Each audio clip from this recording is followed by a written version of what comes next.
The second half of a back-to-back season original six matchup as the Detroit Red Wings face off against your Toronto Maple Leafs. Good morning, happy Sunday fun day. This is live from Morning Skate presented by FanDuel. I'm Scott Willats, joined of course by the gold medalist Becky Kellar. Fun game last night, you know.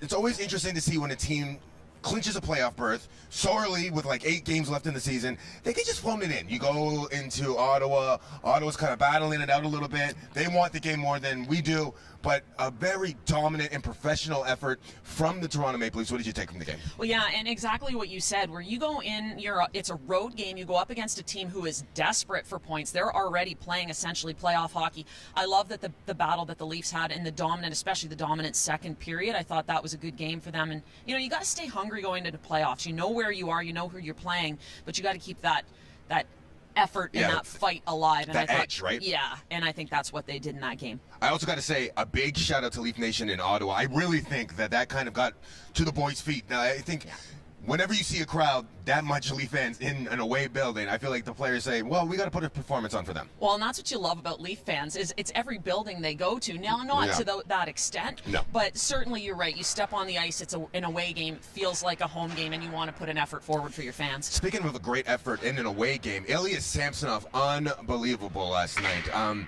We all know that he's been lights out at home, but on the road, he's been mediocre. So I think this was an opportunity for him to show Coach Keefe that when we go down to Tampa, I can take the net. Well, 31 save shutout for him, and some big saves in some big moments in that game. He had a partial breakaway. He had a backdoor opportunity, a beautiful glove save on DeBrincat. This is the partial breakaway opportunity that he stopped. And, you know, so he had some big saves, but you're right. He's now 7-7 on the road, and I think for him and for Keith both, they want to prove that this is a guy that can play on the road when they go to Tampa. You know, at the beginning of the year, I found that his game was a little chaotic. He was kind of swimming a lot. Over the last 2 months, 3 months, I find that he's kind of like settled down. He's centered himself a little bit. What have you loved about his game? Well, yeah, he seems very confident right now, and I think coming back after having the baby, and he's all smiles and happy, and sometimes a state of mind can change the way you play too. You're right. I think he's just playing very confident right now. He wants that net. He wants the first game of playoffs, and it looks like he's earned it. Let me say, being an uncle of a newborn, you want to be out of that house as much as possible. It can get loud in there. I hear you, Ilya. We're looking forward to seeing more of him. Let's talk about Billy Knight, the sniping guy. Holy moly, guacamole. He's having a career year, 37 goals, 82 games, 82 points, I mean. The one thing about this guy is he's just taking it to the next level. He's doing everything as advertised when he was drafted. Seems like he can drive a line, he can play with Tavares, but he can do things and make things happen on his own. Yeah, we've talked about him a lot this season and the consistency we've seen of him. Now, he has had only 3 points in the last 9 games, so probably the first period of time that we've seen him have a bit of an offensive drought. Nice to see him in the last couple games getting that back. This goal, beautiful goal last night to put them up 2-0. He had another opportunity, so could have had 2 on the game, and he's a guy they're really going to lean on going into playoffs because he's been so dominant I was just going to say that. Number one, we always knew that he's going to get back to the goal-scoring performance because he's just too good, and his work ethic, you know that he's itching there. As we always say, he's the first one out on the ice. But I do really feel like he's the intangible with this Tampa Bay series. When you look at the big boys, they both kind of like, you know, level up together. But Will and Nylander can bring something that Tampa Bay really doesn't have, and I think that is our key. Well, it's that sneaky speed that he has, the skill, the strength on the puck, and you're right. And often other teams are really focused on Matthews and Marner, and so sometimes he could fly under the radar, which seems almost incomprehensible given the season that he's had and the ability that he has. But yeah, he's a huge piece to this, and I think he's just got the confidence to go into a playoff round and not necessarily feel the pressure. Yes, that's true. Because he just seems to have that unwavering sense of himself. And the less pressure on him makes it less pressure on the big boys. I mean, he is one of the big boys, and I am really looking forward to when we face off against Tampa Bay. Imagine playing Calgary. Can you imagine playing for the Calgary Flames for 8 games and having 0-0-0, no points, no goals, no assists, and then you come to Toronto, first game, first goal. Welcome to the Leafs, big guy. Radim Zohorna, a guy that you are a little familiar with, down in the Toronto Marlies, making an impression over here. A lot of Leafs like to get their first goals in Ottawa. I love what this guy's bringing to the table. Number one, he's a big body.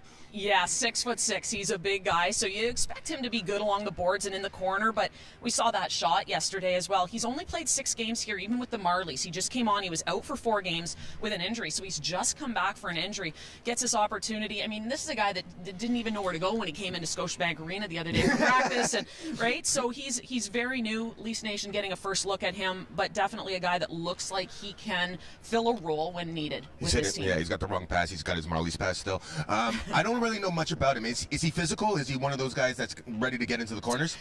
I think he has the ability to. He doesn't play an overly physical game, but at 6'6", you don't necessarily need to, right? You're just strong and you protect the puck. And again, we haven't seen a ton of him yet, even with the Marlies having only played in 6 games and being out again for 4. So a fairly new face sort of for everyone. We're all getting adjusted to what he can bring to this team and to the Marlies as well when he's with them.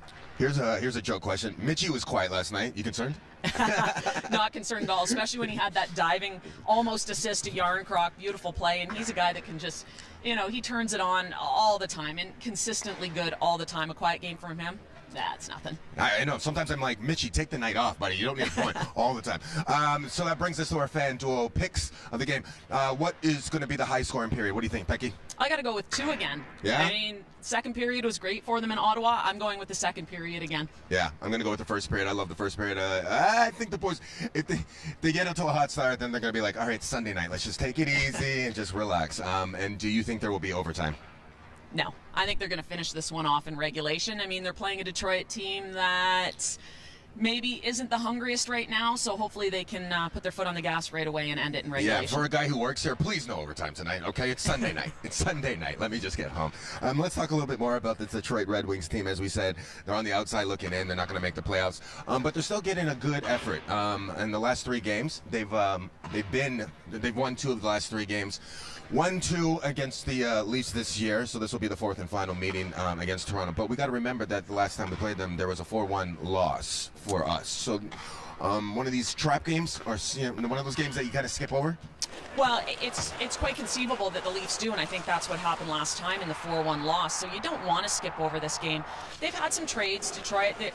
They're a little bit different looking team, but they've got some young guys that are going to be hungry. They've got Edmondson, who was a 2021 first-round pick. He's seen 4 games with them, just called up. So a guy like that is going to be hungry to play well.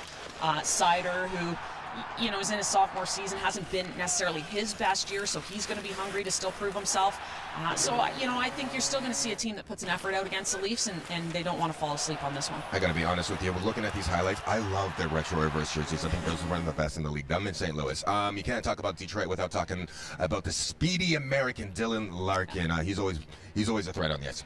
Well, and you're right, and it's his speed that can be the killer. So you don't want to give this guy a lot of time and space, especially through the neutral zone, to turn on the Jets. And, he's 1 point away from having a career year, which is pretty impressive given how his team has played this year and the fact that he's had some droughts and inconsistencies through the season, too. So a guy you want to watch, and he can draw penalties. So you got to be really aware of him when he's on the ice. We have to give a big shout out to that pun right there, just winging it. Our producer messes around, doesn't mess around over here. Should be a fun one. Sunday night hockey, Becky. You're going to be just curled up on the couch looking at it? Oh, yeah. Well, I got the Marlies game first. Oh, and then busy day. Busy day, and then home to watch the Leafs. You're right, curled up on the couch. Puck drop at 7, as you can see. You can catch it on Sportsnet and on the Fan 590 with Joe and Jim. I'm Scotty Willats. She's Becky Kellar. As always, go Leafs go.